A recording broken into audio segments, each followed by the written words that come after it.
अगर आपके मन में भी हर पल गलत विचार ही उठते रहते हैं और आप हमेशा इन विचारों से अत्यधिक परेशान रहते हैं, तो आज जिस बौद्ध भिक्षु की कहानी मैं आपके समक्ष लेकर आया हूँ, इस संपूर्ण कहानी को विस्तार पूर्वक सुनने के बाद आपके मन से हमेशा हमेशा के लिए गलत विचार उठना बंद हो जाएंगे। दोस्तों, बौद्ध भिक्षु की यह कहानी कुछ इस प्रकार है। एक बार एक बौद्ध भिक्षु भिक्षा लेने के लिए एक नगर में गया था। वह जिस नगर में गया था, उस नगर के सारे लोग उस बौद्ध भिक्षु की सेवा करना चाहते थे, क्योंकि उस दौरान बौद्ध भिक्षुओं को बहुत सम्मान मिलता था। इसलिए जिसे भी पता चलता, वह दौड़ा दौड़ा उस बौद्ध भिक्षु के पास चला आता। उन्हीं लोगों में एक वैश्य भी थी, जिसने उस भिक्षु के बारे में सुना तो वह भी उसे देखने चली आई। और जैसे ही उस वैश्य ने उस भिक्षु को देखा तो वह देखती ही रह गई। उसने तुरंत ही उस भिक्षु के पैर पकड़ लिए और बोली, मैं एक वैश्य हूँ और कोई भला आदमी मेरे द्वार तक नहीं आता, इसलिए मेरी आपसे विनती है कि आप मेरे अतिथि बनकर मेरे घर पर चलें, ताकि कुछ दिन मैं आपकी सेवा कर सकूं। असल में वे वैश्या उस भिक्षु पर आसक्त थी। उसने उस भिक्षु से आगे कहा कि हे महात्मा, मैं भी धर्म कमाना चाहती हूँ और ये भी हो सकता है कि मेरे भी मन में कुछ ऐसा भाव आ जाए कि मेरा भी उद्धार हो जाए। सभी नगरवासी उस वैश्य की बात बड़े ही ध्यानपूर्वक सुन रहे थे और इससे पहले कि भिक्षु कुछ कह पाता, वे सभी नगरवासी बोल पड़े, तुम ये क्या कह रही हो? एक बौद्ध भिक्षु तुम्हारे कोठे पर कैसे जा सकता है? इससे तो भिक्षु को पाप लगेगा। नगरवासियों की बात सुनकर वैश्या कहती है, मैं इन्हें अपने पाप को मिटाने के लिए ही अपने साथ चलने को कह रही हूँ। उस वैश्य की ये सभी बातें सुनकर उस बौद्ध भिक्षु ने कहा, मैं अपने गुरु बुद्ध से आपके घर जाने की आज्ञा लूंगा। यदि वे आज्ञा दे देंगे तो मैं आपके साथ चलूंगा।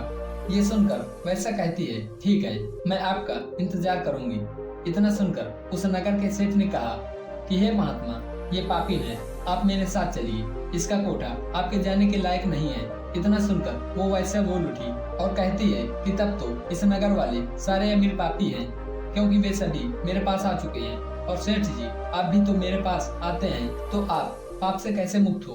तुम भी पापी हो। यदि ये बौद्ध भिक्षु मेरा उद्धार करना चाहते हैं तो इससे आपको कोई आपत्ति नहीं होना चाहिए। उस वैश्य की बातें सुनकर नगर का सेठ शांत हो जाता है और वह बौद्ध भिक्षु भगवान बुद्ध के पास तुरंत ही अनुमति लेने वापस लौट जाता है। भगवान बुद्ध के पास पहुंचकर उसने अपने साथ घटित हुई घटना के बारे में भगवान बुद्ध से बता दिया। भगवान बुद्ध के सभी शिष्य ये बात सुन रहे थे और मन में सोच रहे थे कि अब भगवान बुद्ध क्या कहेंगे। कुछ सोच रहे थे कि अनुमति नहीं मिलनी चाहिए और कुछ सोच रहे थे कि अनुमति मिलनी चाहिए, ताकि वे भी कल को किसी ऐसे स्थान में रहकर कुछ पल बिता सके। भगवान बुद्ध ने उसकी सभी बातें सुनकर उस भिक्षु से कहा कि जाओ और उस औरत का भला करो। आज्ञा पाकर वह बौद्ध भिक्षु उस वैश्य के पास पुनः वापस लौट गया और कुछ महीनों बाद उसी वैश्य के साथ वापस लौट आया। उस वैश्य के साथ आए देख सभी भिक्षु आपस में बात करने लगे कि देखा संगत का असर। आखिरकार इस वैश्य ने अपना जादू डाल ही दिया और अच्छे भले भिक्षु को वह सांसारिक जीवन जीने वाला बनाकर अब वह शायद भगवान बुद्ध से विवाह की अनुमति लेने आई है।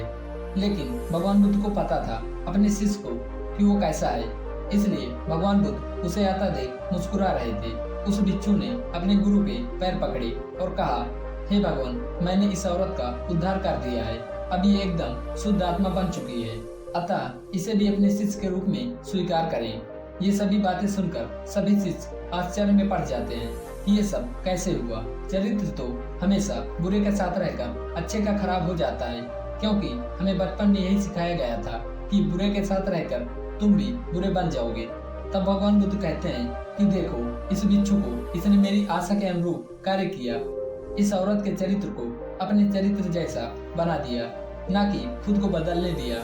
यह ठीक उसी प्रकार है जैसे कमल कीचड़ में रहकर भी कीचड़ जैसा नहीं होता। दोस्तों, इस कहानी का सार यही है कि आपके अंदर यदि बुरे विचार आते हैं तो इसका सीधा सा मतलब है कि आप उसी प्रकार के लोगों का साथ करते हैं।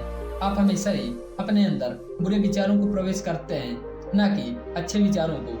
आप अपने मोबाइल या लैपटॉप पर भी ऐसी गलत धारणाओं पर आधारित वेब सीरीज देखते हैं, जिससे आपके अंदर गलत विचार उत्पन्न होते हैं। इसलिए अगर आप अपने दिमाग में गलत विचारों को आने से रोकना चाहते हैं तो सबसे पहले बुरे लोगों की संगत को त्यागो। हमेशा अपने अंदर अच्छे विचारों को प्रवेश करो अपने मोबाइल या लैपटॉप पर ज्ञान से परिपूर्ण चीजों को खोजो, अच्छे लोगों का साथ करो जिनसे हमेशा आपको कुछ अच्छा सीखने का मौका मिले, और कुछ ही दिनों में आपकी निरंतर प्रयास से आपके सभी गलत विचार आपके मन में आना बंद कर देंगे।